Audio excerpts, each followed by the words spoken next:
इस वक्त बड़ी खबर संभल तशद्दुद से जुड़ी हुई है। गवर्नमेंट ने इंटेलिजेंस और डिस्ट्रिक्ट मजिस्ट्रेट की रिपोर्ट का नोटिस लिया है। संभल तहसील इलाके में 24 घंटे के लिए इंटरनेट बंद कर दिया गया है। संभल में कल 12वीं तक के सभी स्कूलों को बंद किया गया है। आज के हालात को देखते हुए एहतियात बरती जा रही है। इंटरनेट सर्विस खदमात को पूरी तरीके से बंद कर दिया गया है 24 घंटे के लिए। वहीं संभल में कल 12वीं क्लास तक के स्कूलों को भी बंद कर दिया गया है।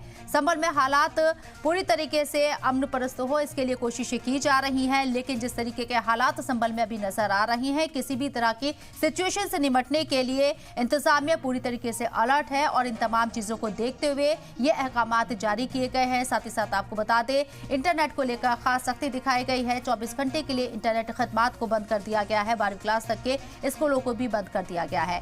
कोर्ट सर्वे को लेकर एहतजाज हुआ, मुखालिफत हुई। मुखालिफत के बाद ये दंगा भड़का, 3 लोगों की मौत, जिससे मकामी लोगों में काफी नाराजगी है, गुस्सा है और ऊपर से सियासी तड़का लगता हुआ भी इस पूरे मामले में नजर आ रहा है। ऐसे में किसी भी तरह के हालात से निपटने के लिए सख्त हिदायत दी गई है और अब ये बड़ा फैसला लिया गया है। ये अहकामात जारी कर दिए गए हैं, बाकायदा ऑफिशियल लेटर जारी किया गया है।